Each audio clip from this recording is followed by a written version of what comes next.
제자 중에 하나로서 디도모라 불리는 도마는 예수께서 오셨을 때에 함께 있지 아니한지라. 다른 자들에게 우리가 그를 보아노라 하니 도마가 이르되 내가 내 손을 잡아보며 내 손가락을 잡아보며 내 손을 내 뿌리에 넣어보자 하는 믿지 아니하노라.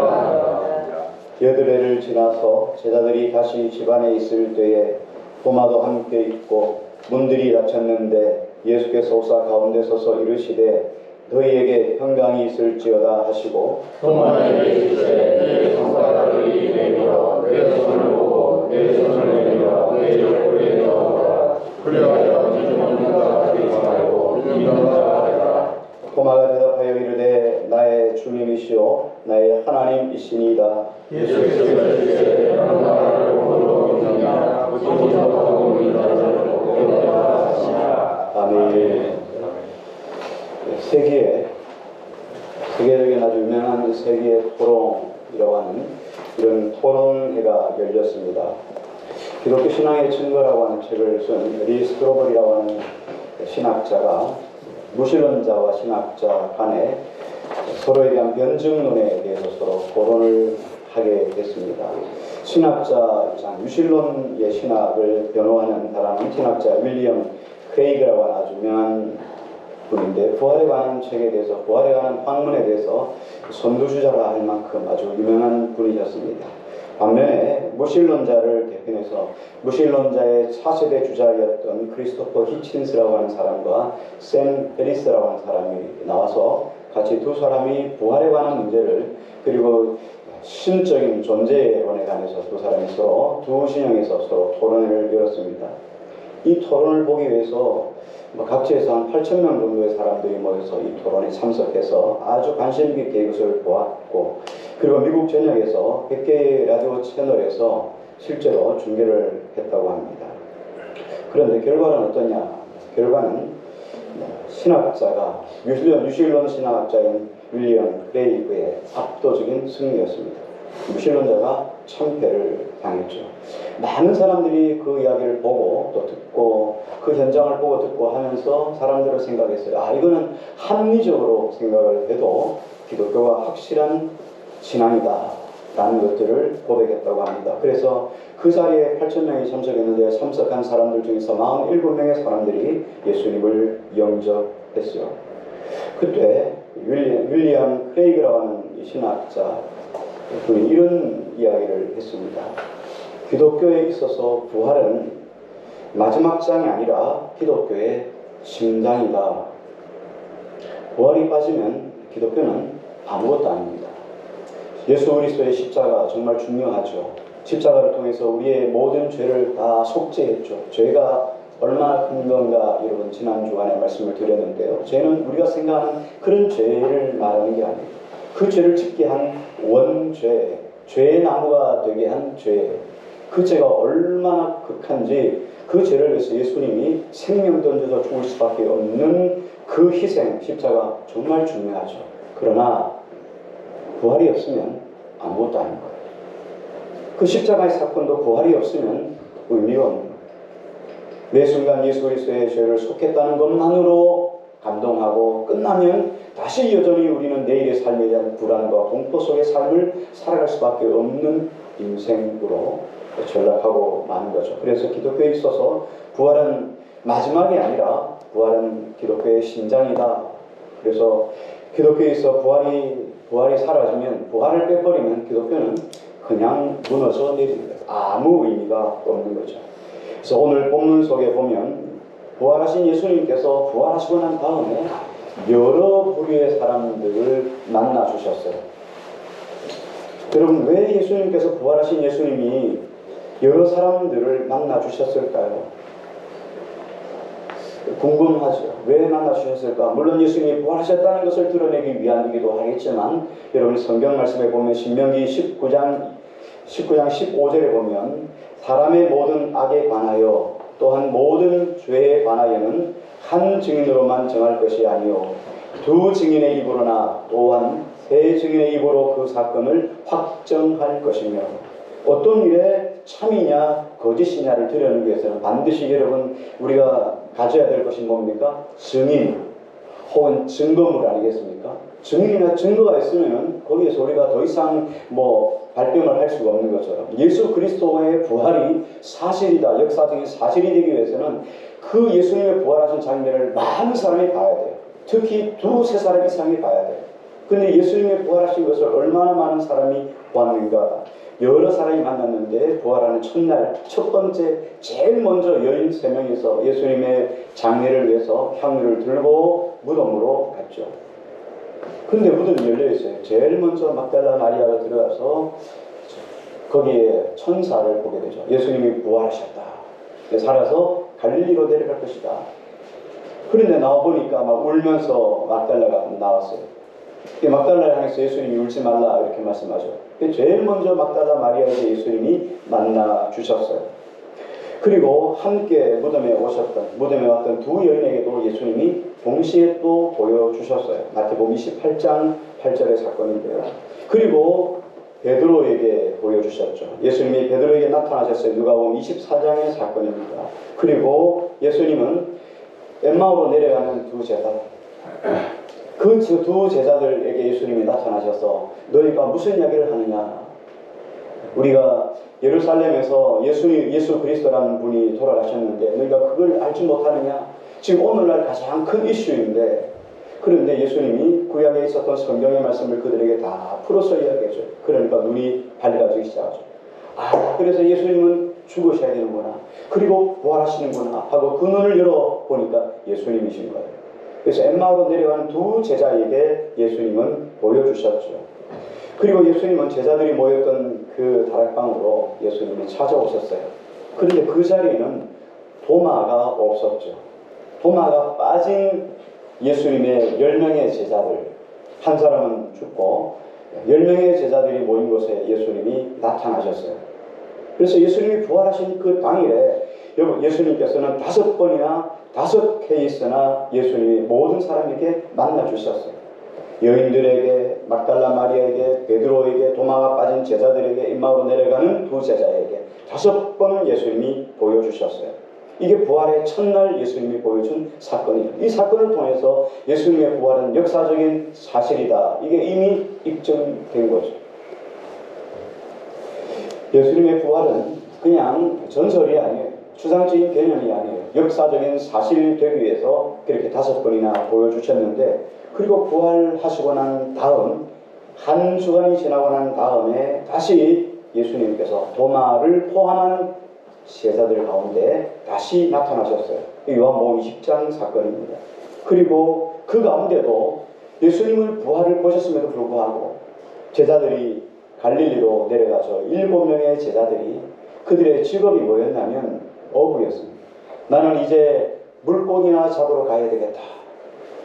예수님 부활하셨지만 어떻게 될지 아무도 모르니까 갈릴리로 내려가셨어요. 근데 그 갈릴리에서 예수님께서는 다시 제자들에게, 7 제자들에게 나타나셔서 만나 주셨죠.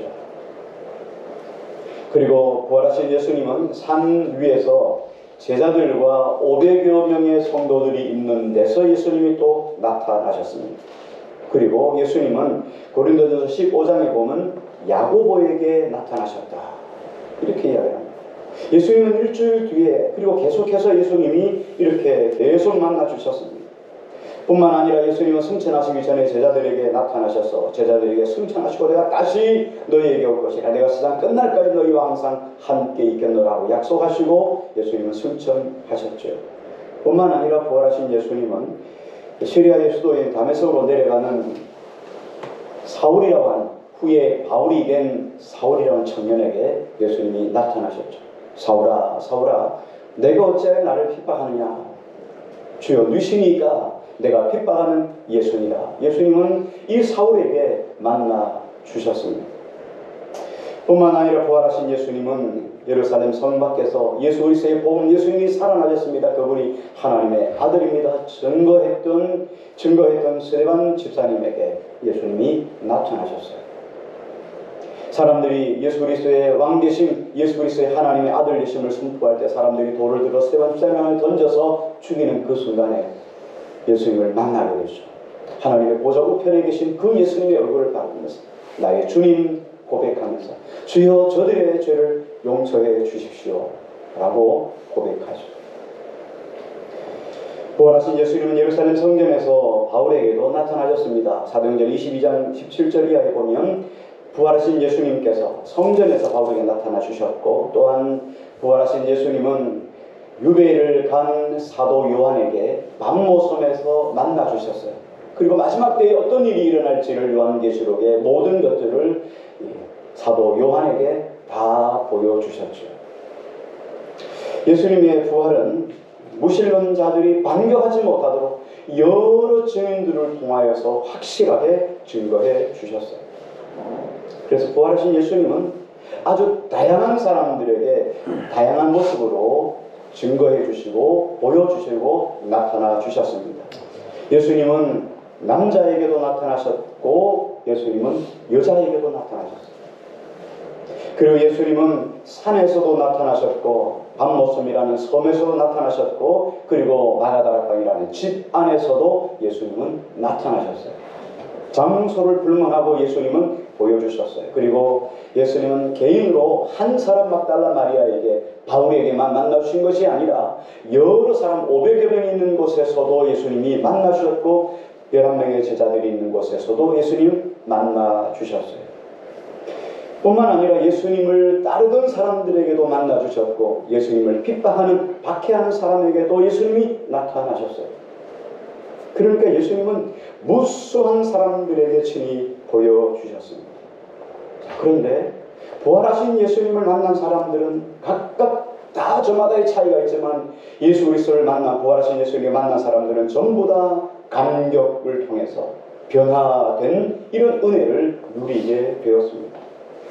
슬픔에 처해있던 인생들이 부활하신 예수님을 만나자 인생의 삶이 기쁨의 삶으로 바뀌기 시작합니다. 눈물의 삶이 환희의 삶으로 바뀌기 시작합니다. 절망을 가졌던 인생들이 이 부활하신 예수님을 만나자 희망을 가지기 시작합니다. 부활하신 예수님을 만나자 좌절에 빠진 인생들이 새로운 인생의 삶을 가지고 새로운 의욕을 가지고 일어서기 시작합니다.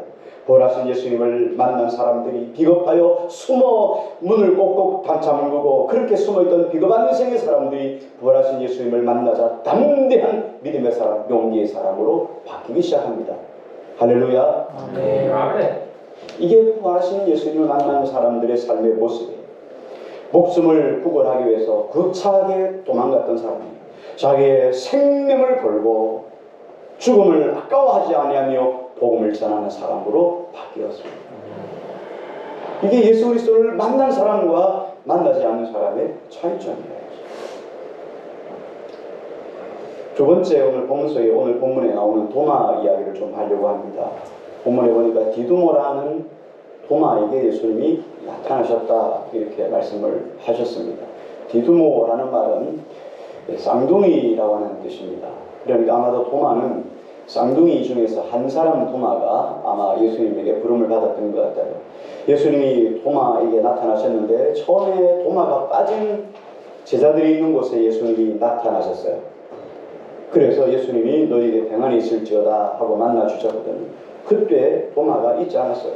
그래서 도마가 예수님이 가시고 난 다음에 제자들이 야 예수님이 이 자리에 왔었다 그렇게 이야기를 하니까 도마가 이렇게 이야기를 하죠. 야 난 안 믿어.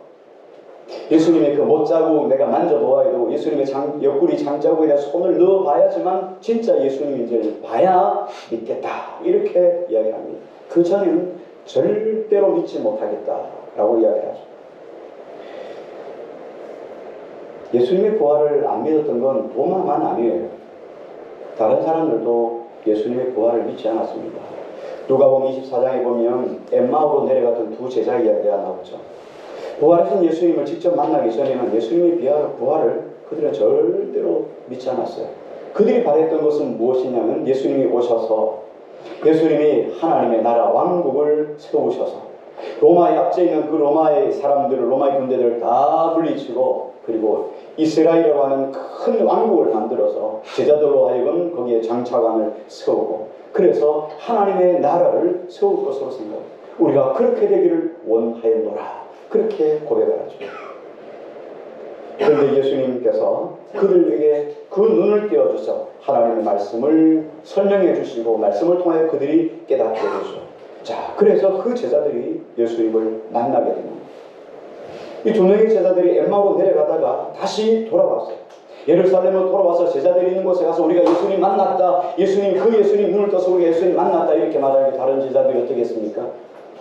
헛것을 보았노라. 헛소리 하지 말라.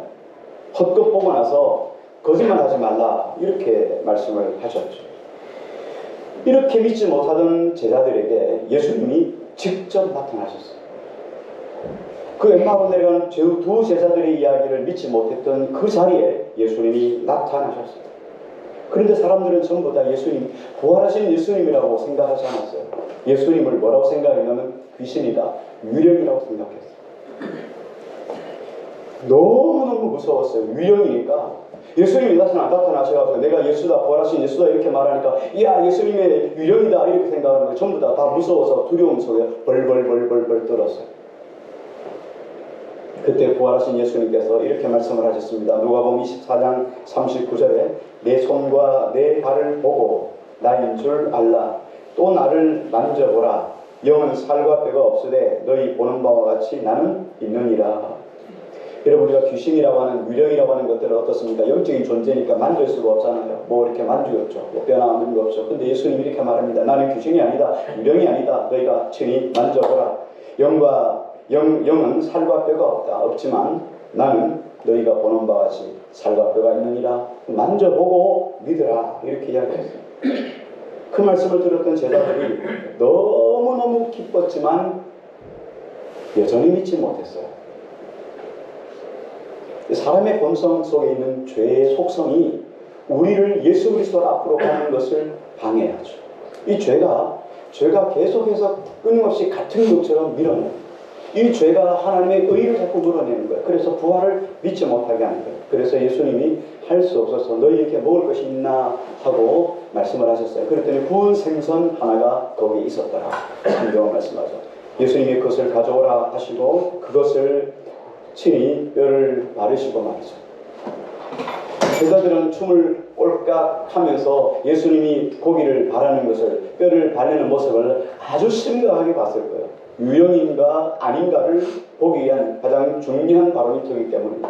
그런데 예수님이 뼈를 다 바르시고 그것을 친히 씹어서 드셨어요. 그제서야 제자들이 예수님이 부활하신 육체라는 것을 그제서야 믿게 되었습니다.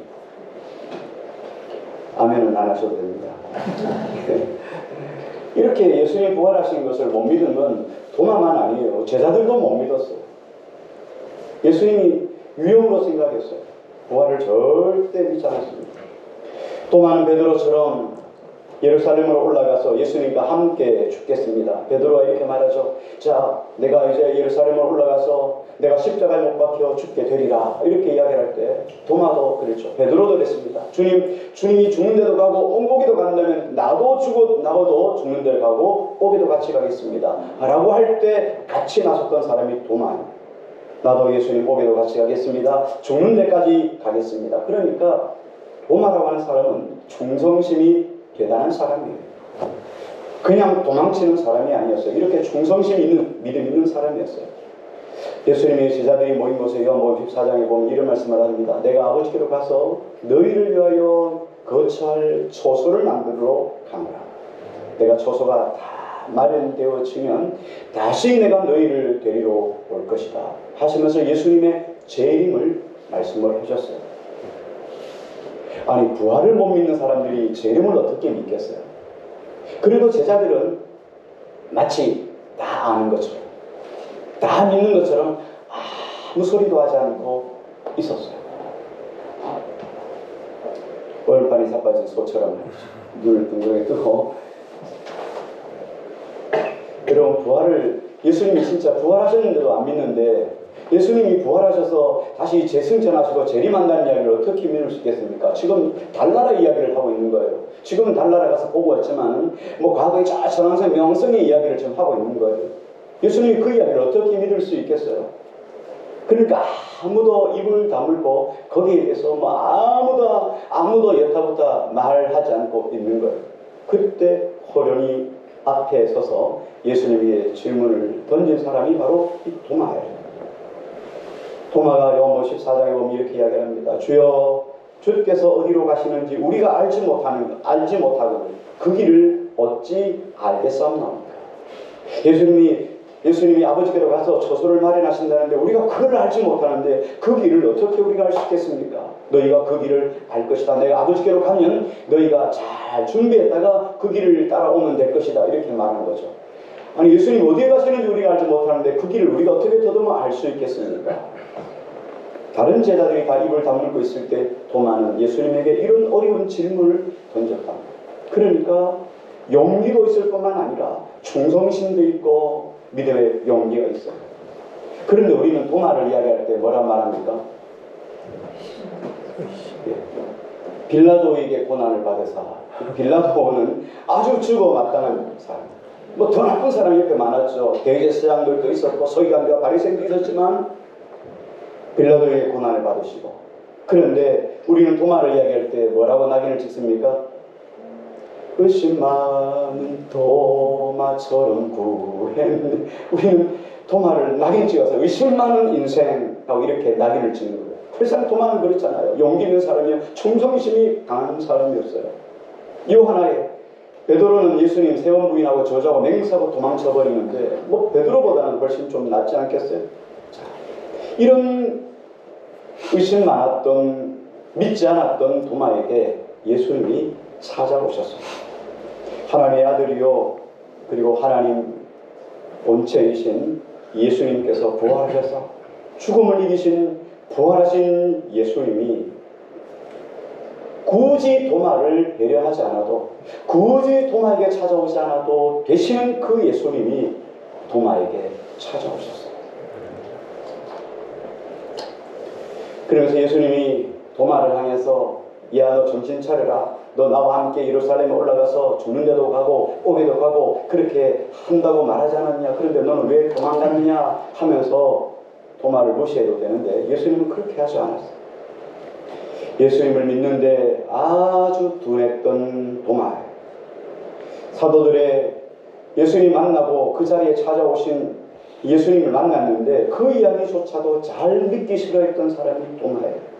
자기 손가락으로 예수님의 못자국 난 손과 창자국 난 그 옆구리에 손을 집어넣어보지 않고는, 손가락을 집어넣지 않고는 난 절대로 믿지 않겠다고 했던 그 완고했던 도마에게 예수님이 나타나 주셨어요.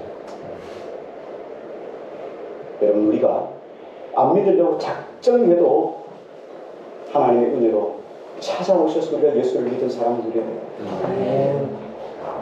여러분에게 예수 믿으라고 이렇게 말할 때 안 믿어 이러고 나온 사람이 있습니까? 니나 믿어 안 믿어 내년에 나갈게 이렇게 하면서 믿었던 사람인데 우리가 이 자리에 나서서 지금 하나님을 찬양하고 예배하는 자가 되었다. 하나님의 놀라우신 은혜. 아멘. 감사할 수 있기 바랍니다. 이게 여러분 어떤 감사인지 알지 못하지만 주님을 만나면 이게 얼마나 복된 것인지를 그때서 비로소 깨닫게 되는 거죠. 이런 잃어버린 양 한 마리를 찾으시는 것처럼 도마에게 찾아오신 것은 하나님의 은혜, 예수님의 은혜였어요. 그리고 그 많은 사람들에게 놔두시고 이 도마에게, 연약한 도마에게 찾아오신 것은 예수님의 사랑이었어요. 부활하신 예수님은 부활한 지 한 주 만에 도마를 포함한 모든 제자들이 있는 곳에 나타나셨어요. 지금까지는 도마가 없는 곳에서 예수님이 나타나셨는데 이제는 드디어 도마가 있는 곳에 예수님이 나타나셔서 이렇게 말씀하셨어요. 20장 27절에 보니까 도마에게 이르시되 내 손가락을 이리 내밀어 내 손을 보고 내 손을 내밀어 내 옆구리에 넣어보라. 그리하여 믿음 없는 자가 되지 말고 믿는 자가 되라. 우리 한번 같이 한번 읽어볼까요? 20장 27절 같이요. 시작. 도마에게 이르시되 내 손가락을 이리 내밀어 내 손을 보고 내 손을 내밀어 내 옆구리에 넣어라. 그리하여 믿음 없는 자가 되지 말고 믿는 자가 되라. 도마가 여기에서 믿음 없는 자가 되지 말고 믿는 자가 되라 이렇게 말할 때 도마에게 야 좀 믿어라 이렇게 말하는 그 믿음이라는 게 어떤 믿음입니까? 예수님을 안 믿는 거 아니에요. 도마가 예수님 안 믿은 거 아닙니다. 예수님을 믿었어요. 예수님을 확실하게 믿었어요. 그런데 뭘 안 믿었어요? 부활을 안 믿었어요. 예수님 믿었어요. 그런데 예수님의 부활을 믿지 못한 거예요. 도마는 예수님을 믿는 제자입니다. 도마가 믿지 못한 것은 예수 그리스도의 부활이시네요. 왜냐하면 그 당시에 사람이 부활한다는 것은 있을 수 없는 이야기거든요. 한 번도 본 적이 없고 이런 일이 있을 수 없는 게 사람의 세계나 이성 세계나 이런 거는 절대로 이루어질 수 없다고 생각했어요. 그래서 도마는 예수님을 믿었지만 부활하신 예수님을 믿지 않았기 때문에 그래서 그의 인생이 무엇이 없습니까? 희망이 없는 거예요. 부활을 믿지 않으니까 능력이 없는 거예요. 부활을 믿지 못하니까 그리스도 예수를 믿는 믿음에 감격이 없는 거예요. 자신의 감각으로 확인하지 않고는 절대로 내가 믿지 않겠습니다. 손가락으로 내가 만져보고 쑤셔보고 넣어보고 그렇게 해야지만 내가 믿겠다라고 고백했던 도마에게 예수님은 친히 오셔서 자신의 몸을 증거물로 물증으로 내어놓으셨어요. 그래 만져봐라. 만져보고 그리고 손으로 한번 넣어보고 다 만져보고 그리고 확실하게 믿는 자가 되라. 예수님은 의심하는 도마에게 확신을 그에게 불어넣어 주신 거예요. 그리고 도마의 믿음을 강하게 하시기를 원하셨던 거죠. 여러분 그렇지 않습니까? 의심하면서 계속 믿으려고 하면 얼마나 힘이 들겠어요. 그래서 확실히 만져보고 의심하는 자가 아니라 믿는 자가 되라고 주님이 우리에게 말씀하시는 거죠. 여러분 한번 생각해 보시기 바랍니다. 부활하신 예수님이 나타나셔서 예수님이 안 계실 때 도마의 말, 도마가 뭐라고 했습니까? 내가 그 옆구리에 내가 손 넣어보고 예수님 손자국에 못자국에다 내가 손을 만져보지 않고는 예수님 믿지 않겠다라고 하셨던 그 말씀을 마치 예수님이 딱 숨겨서 숨어서 엿들으신 것처럼 도마에게 이야기를 하는 거죠. 야 도마야 한번 넣어봐라, 만져봐라, 그리고 믿음 없는 자가 되지 말고 믿는 자가 되라. 이렇게 말했을 때 도마의 심정은 어땠을까요? 쥐구멍에 들어가고 싶은 마음이었을까요? 부끄럽기 짝이 없었을까요? 그런데 어쨌든 그 부끄러운 감정이 싹 사라지고 도마는 이런 의심의 안개가 싹 사라지고 믿음의 확증을 가진 거예요. 그 속에 믿음이 확 올라옵니다. 그래서 도마는 뭐라고 고백합니까? 나의 주, 나의 하나님. 나의 주라는 말은 큐리오스, 헬라어의 큐리오스라는 말은 나의 모든 것을 주장하시는 나를 인도하시는 하나님, 주님께 속하있는 혹은 하나님이랄 때 큐리오스라는 말을 써요. 예수님은 나의 하나님이십니다. 그리고 또 나의 하나님이십니다. 나의 주, 나의 하나님 반복된 말이기도 해요. 얼마나 예수님을 강조하고 이제 내가 확실히 믿고 또 믿습니다라는 고백과 동일한 고백이에요. 나의 주, 나의 하나님 이렇게 고백을 합니다. 의심했던 그 도마가 부활하신 예수님을 만난 다음에 의심이 확신으로 바뀌어서 감격을 체험하게 됩니다. 예수님이 진짜 하나님의 아들인가 긴가민가 하며 의심했던 도마가 나의 주, 나의 하나님이라고 확실한 고백을 드디어 하게 된 것이죠. 그의 인생 전체가 바뀌어진 체험을 하게 된 것이죠. 그러면 오늘 말씀을 점차 많은 사람들에게 예수님이 보여주시고 만나주신 그 하나님, 그리고 도마에게 확실하게 보여주신 그 예수님. 그러면 오늘 이 두 가지를 우리의 삶 속에 한번 적용해 보기를 원합니다. 오늘 우리는 어떻습니까? 예수님이 우리를 위하여 죽으시고 우리를 위하여 부활하셨고, 아니 나를 위해 죽으셨고 나를 위하여 부활하셔서 승천하신 그 예수님이 다시 나를 데리고 오기 위해서 이 땅에 재림하신다는 것을 믿습니까? 아멘. 예, 맞습니다. 예수님이 죽음의 사망의 권세를 이기고 부활하셔서 승천하시고 하나님 앞에 계시다가 다시 우리를 데리러 오시는 재림이 있을 겁니다. 자, 그렇다면 우리 삶에도 이 부활의 능력이 있어야 되지 않겠습니까? 부활의 감격이 있어야 되지 않겠습니까? 근데 부활의 능력도 없고 부활의 감격도 없다면 얼마나 불가사의한 일입니까? 예수님이 살아계셨다, 살아나셨단 말이죠. 죽음에서 살아나셨다. 우리도 죽으면 산다는 거예요. 그런데 왜 우리가 죽음을 두려워하겠습니까? 왜 우리가 미래를 두려워하겠습니까? 왜 이런 감격과 이런 감동이 우리에게는 없겠습니까? 불가사의한 일이잖아요. 부활하신 예수님이 우리 안에 계시면 이런 능력, 이런 권능, 이런 감격을 체험한다고 했는데 그 부활하신 주님이 우리 안에 계신데도 불구하고 우리가 여전히 두렵고 겁이 나고 낙심하고 절망하며 살아간다면 과연 우리가 부활하신 주님을 믿고는 있는지 우리 자신을 향하여 질문을 던져보게 됩니다. 예수님이 이 땅에 오시는 것은 요한복음 10장 10절에 이렇게 말씀을 하셨습니다. 예수님이 이 땅에 오신 것은 양으로 생명을 얻고 어때 풍성히 얻게 하려 하십니다. 예수님이 이 땅에서 그냥 그저 우리가 구원받고 사는 것으로 이 땅에 오신 것 아니에요. 생명을 얻되 풍성하게. 하나님은 예수님은 누구신가? 우리 찬양에 보면 94장 찬양에 보면 뭡니까? 예수님은 뭡니까? 없는 자의 풍성이시여.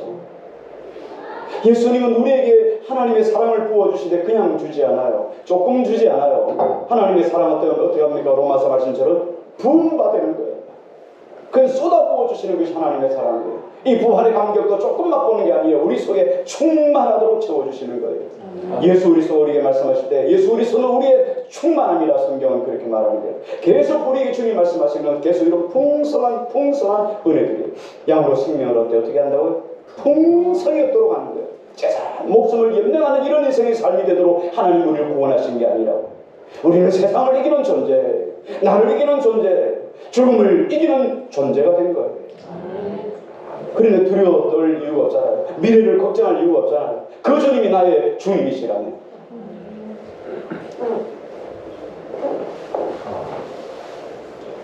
예수님이 도마에게만 찾아온 것이 아니라 오늘을 살아가는 우리에게도 찾아온 것입니다. 예수님이 안 계실 때 도마가 다른 제자들에게 말씀했던 내용들, 부활하신 예수님이 도마에게 나타나셔서 이렇게 이야기합니다. 내 손가락을 내밀어 내 손을 만져보고 내 손을 내밀어 내 옆구리에 넣어보라. 그 말씀의 의도가 무엇일까요? 직접 손가락 넣어보고 얘들아 하신 그 의도가 뭘까?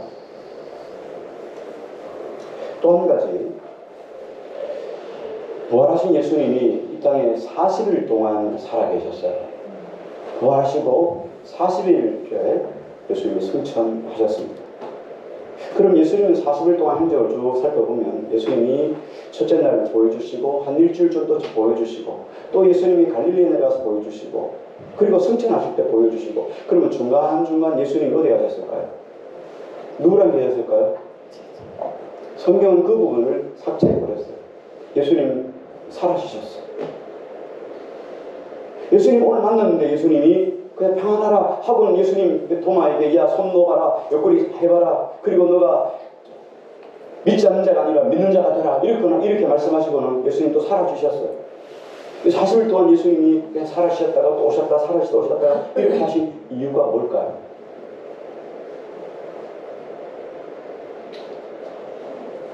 왜 예수님이 40일 동안 제자들과 함께 이 땅에서 같이 계셔서 부활하신 몸으로 우리가 영원히 산다는 것을 우리에게 말씀해 주시지 않고 왜 예수님이 살아주셨을까? 예수님이 살아주신 후에도 예수님은 그들에게서 멀리 떨어진 것이 아니라 여전히 예수님은 그들과 함께 하셨어요. 예수님께서 40일 동안 중간중간 사라지신 것은 뭐냐면 내가 너희와 항상 세상 끝날까지 함께 하신다는 뭘요? 훈련을 하시기 위함입니다. 도마에게 주님께서 말씀하신 것처럼 예수님이 그 이야기를 다 듣고 와서 옆구리를 보여주면서 손가락을 넣어봐 이렇게 하신 이유는 뭡니까? 믿음의 훈련이에요. 확실히 믿는 자가 되라는 거예요. 어정쩡하게 이것도 아니고 저것도 아니고 믿는 것도 아니고 안 믿는 것도 아니고 이런 삶이 아니라 부활을 깨닫지 못해서 능력 없이 두려움 속에 사는 존재가 아니라 우리 인생은 죽으면 산다. 부활한다는 거예요. 그 부활의 능력이 내가 죽음으로 끝나는 것이 아니라 이 땅 살아가는 동안에도 여전히 부활하신 주님과 함께 더불어 동행하는 삶이라는 것은 감동이 있고 감격 있는 삶이라는 거예요. 예수님이 죽은 자 가운데서 부활했다는 것은 오늘 여전히 성경의 말씀이 우리의 삶 속에 적용되어지고 우리 속에 실현된다는 것을 믿는 것이란 말이에요. 그 말씀이 우리 삶 속에 이루어지는 능력을 체험하며 살도록 주님께서 부활하신 능력으로 부활로 우리에게 대신 보여주신 것이고, 예수님은 끝없이 우리에게 말씀하실 때 이 땅에 사셨을 때 이런 말씀을 많이 하셨죠. 아들을 아낌없이 주신 이가 너희에게 다른 것, 그 아들의 생명보다 중요하지 않은 것 주시지 않겠느냐? 여러분 이 땅에서 뭐가 중요합니까? 생명보다 더 중요한 게 있습니까? 돈 중요합니까? 돈 중요하죠. 생명보다 중요합니까? 여러분한테 한 몇백억 준다고 생각하면 생명 내놓겠습니까? 죽으면 그 뭐 소용이 있겠어요? 그 귀하고 귀한 아들의 생명을 우리 속에 내어주신 하나님이 우리에게 뭘 주시지 않겠어요? 그러니까 성경에서 말씀하신 그 예수 그리스도의 부활은 이 성경에 있는 모든 약속을 성취하게 한 하나의 본보기예요. 말씀이 이루어진다는 거예요. 그래서 예수님이 중간중간 빠지면서 여전히 내가 너희와 세상 끝날까지 항상 함께 있다는 것을 증명해 주고 있는 거예요. 그래서 우리는 우리 삶 속에서 이 씨름을 하셔야 돼요. 주님과 더불어 동행하는 씨름을 하셔야 돼요. 부활하신 주님이 오늘도 여전히 나와 함께 하신다는 이 씨름을 하셔야 돼요. 부활하신 예수님이 제자들 한 사람 한 사람과 함께 하신 것처럼 오늘 우리 한 사람 한 사람 한 심령과도 주님은 함께하고 계십니다. 예수님은 부활하셔서 살아계실 뿐만 아니라 오늘 바로 여기에 지금 우리와 함께하고 계십니다. 예수님은 자신의 생명을 버리시기까지 우리 모두를 사랑하셨습니다. 예수님은 우리를 위하여 나를 위하여 부활해 주셨습니다. 죄와 사망을 이기신 예수님이 오늘 우리와 함께 해 주십니다. 사망을 이기신 예수님이 오늘 우리도 사망을 이기게 하십니다. 아멘. 여러분, 사망은 죽음만을 말하는 거 아니에요. 죽으면 부활하셔서 천국 간다. 그걸 말하는 그거 중요하죠. 그거 중요합니다. 그런데 여러분, 살다가 나면 다 죽어요. 죽으면 우리가 부활해서 여러분 천국 가겠죠. 그 부활만 이야기하는 거 아니에요. 그 사망에서 부활하는 것만 말하는 거 아니에요. 우리가 살아가다가 영적인 사망도 하고 육체의 사망도 하지만 내 인생 속에 희망의 사망도 있고 내 인생 속에 하나님께 힘있게 살아갈 능력의 사망도 있고 내 삶 속에 용기를 가져야 될 용기의 사망도 있고 용기가 사망하자 내 안에 두려움이 임하기 시작. 내가 내 삶 속에서 하나님의 거룩한 능력으로 살아있는데 이 능력이 사망하고 나자 내가 인생 속에 전락해서 그냥 연명해 살아가는 존재로 인생의 삶을 살아가는 그 속에 사망을 이기게 하신 부활하신 주님을 붙잡으면 두려움 속에서 일어나 용기로 삶을 살아가게 되는 거예요. 낙심과 절망 속에서 소망을 바라보며 살아가는 삶이 되어지는 거예요. 이 사망을 이기시는 분이 예수 그리스도시고 그분이 오늘 우리와 나와 함께 하고 계십니다. 아멘. 아멘. 우리는 부활하신 예수님을 못 만났어요. 그러나 우리가 믿는 사람들이에요. 그러니까 예수님이 이렇게 말하죠. 도마에게 보고 믿는 자도 중요하지만 보지 않고 믿는 자가 복되다. 예수님 보셨어요? 그러나 우리는 예수님을 믿어요. 그러니까 여러분 복된 사람들이에요. 우리가 믿음을 가지는데 믿음의 근거는 감각적인 체험이 아닙니다. 손가락 넣어보고 만져보고 이게 믿음의 근거가 아니에요. 믿음의 근거는 하나님의 말씀이에요.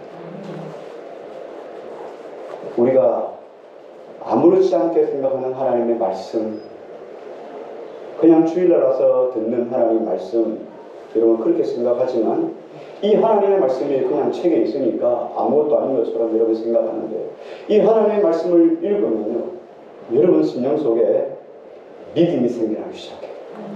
내 안에 믿음이, 말씀이 내 안에 읽고 듣고 볼 때 여러분 심령 속에 말씀이 들어와서 여러분의 삶을 꿈틀거리면서 소망이 있게 하시고 생명이 있게 하시고 삶이 바뀌어지는 거예요. 아멘. 이 말씀은 여러분 그냥 죽은 말씀이 아니에요. 살아계신 하나님의 말씀이에요. 그래서 말씀을 듣는 자마다, 말씀을 듣는 자마다 믿음이 자라는 거예요. 믿음은 그리스도의 말씀으로 말입니다. 그래서 여러분 말씀을 읽으셔요. 말씀을 들으셔요. 말씀을 드세요. 우리의 믿음의 근거는 하나님의 말씀입니다. 우리는 사건을 보고 믿는 것이 아니라 말씀을 듣고 믿고, 우리는 보이는 대로 사는 것이 아니라 믿는 대로 삶을 살아가는 겁니다. 천국이 있음을 믿기 때문에 그 믿음으로 사는 거예요. 부활이 있기 때문에 그 믿음을 믿고 사는 거예요. 예수님 나와 함께 동행한다는 걸 알기 때문에 그분과 함께 삶을 살아가는 거예요. 우리는 예수님의 부활을 보지 못했지만 말씀의 근거를 믿고 증거한 복된 사람들이에요. 말씀을 냈습니다. 예수님은 바로 오늘 여기에 우리와 함께 하시면서 여러분 한 분 한 분을 사랑한다는 것을 믿으시기 바랍니다. 아멘. 여러분 안에는 부활하신 예수님이 함께 하십니다. 그럼 여러분의 심령은 예수님의 부활하신 집이에요. 집. 하나님의 집, 부활하신 예수님의 집이에요. 부활하신 예수님이 나와 함께 하셔서 나를 사랑하시고 나와 함께 동행하신다는 것만 기억하며 여러분의 삶 속에 삶이 감격으로, 기쁨으로, 승리로 온전히 세워질 줄로 믿습니다. 아멘.